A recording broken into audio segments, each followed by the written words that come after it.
ಇಂದಿನ ಅಧ್ಯಾಯದಲ್ಲಿ ನಾವು ಸೋರುದಿಹುದು ಮನೆಯ ಮಾಳಿಗೆ ಶಿಶುನಾಳ ಶರೀಫರವರದು ಮತ್ತು ಅವ್ರದ್ದು ಕವಿ ಪರಿಚಯ ನೋಡೋಣ.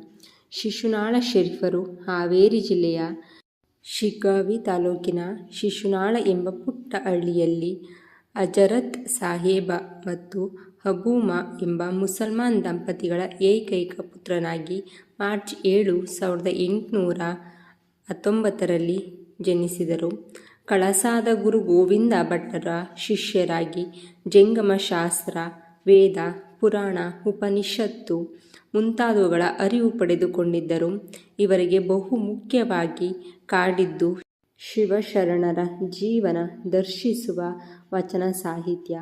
ಶಿಶುನಾಳಾಧೀಶ ಎಂಬ ಕಾವ್ಯನಾಮದಲ್ಲಿ ಕಾವ್ಯ ಕೃಷಿ ನಡೆಸಿದ ಇವರು ಹೆಚ್ಚು ಸುಪ್ರಸಿದ್ಧರಾದದ್ದು ತತ್ವಪದಗಳಿಂದ. ತತ್ವಪದ, ದಂಡಕ, ಕಾಲಜ್ಞಾನ, ಲಾವಣಿ, ಹೋಳಿಪದ, ಮಂಗಳಾರತಿ, ರಿವಾಯತ್ ಪದಗಳು ಹೀಗೆ ಇವರ ಕಾವ್ಯವು ವೈವಿಧ್ಯಮಯವಾದದ್ದು.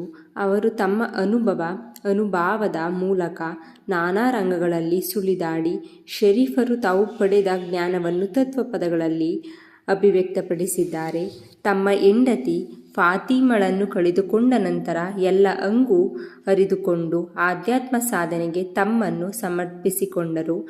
ಕನ್ನಡದ ಮುಲ್ಕಿ ಪರೀಕ್ಷೆಯವರೆಗೆ ಓದಿದ್ದ ಇವರು ಆರಂಭದಲ್ಲಿ ಪ್ರಾಥಮಿಕ ಶಾಲೆಯ ಶಿಕ್ಷಕರಾದರು. ಬಹುರೂಪಿಗಳ ಹಾಗೆ ವಿವಿಧ ವೇಷ ಹಾಕುತ್ತಾ ಬಗೆ ಬಗೆಯ ಬಯಲಾಟಗಳಲ್ಲಿ ಪಾತ್ರವಹಿಸುತ್ತಾ ತಮ್ಮ ಕಲೆಗಾರಿಕೆಯನ್ನು ಜನಮನದ ವಿಲಾಸ ವಿಕಾಸಗಳಿಗೆ ಮುಡಿಪಿಟ್ಟರು.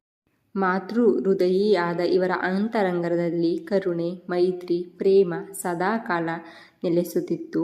ಶರೀಫರ ಕಾವ್ಯ ಕಲಿತವರಿಗೂ ಕಲಿಯದವರಿಗೂ ಕಾಮಧೇನುವಿನಂತೆ.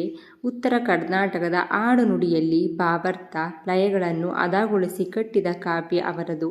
ಹಾಗಾಗಿಯೇ ಸಾಹಿತ್ಯ ಮತ್ತು ಸಂಗೀತದ ಸಾಹಚರ್ಯದಿಂದ ವಿಶೇಷ ಆಕರ್ಷಣೆಯನ್ನು, ಮಾಂತ್ರಿಕ ಶಕ್ತಿಯನ್ನು ಪಡೆದಿವೆ. ಇವುಗಳಲ್ಲಿ ಲೌಕಿಕ ಅನುಭವದೊಟ್ಟಿಗೆ ಪಾರಮಾರ್ಥಿಕ ಜ್ಞಾನವು ಮಿಳಿತಗೊಂಡಿರುತ್ತವೆ. ಭಾವೈಕ್ಯತೆ, ಸರ್ವಧರ್ಮ ಸಮನ್ವಯತೆ, ಪರಧರ್ಮ ಸಹಿಷ್ಣುತೆ ಮತಿ ಸೌಹಾರ್ದಗಳನ್ನೇ ತಮ್ಮ ಉಸಿರಾಗಿಸಿಕೊಂಡಿರುವವರು. ಲೋಕಹಿತಕ್ಕಾಗಿ ಬದುಕಿದವರು ಶರೀಫರು. ಬಿಡತೀನಿ ದೇಹವ ಎಂದು ಹಾಡುತ್ತಲೇ 1889 ಜುಲೈ 3 ಇಹಲೋಕ ತ್ಯಜಿಸಿದರು. ಇದು ಶಿಶುನಾಳ ಶರೀಫರ ಕವಿ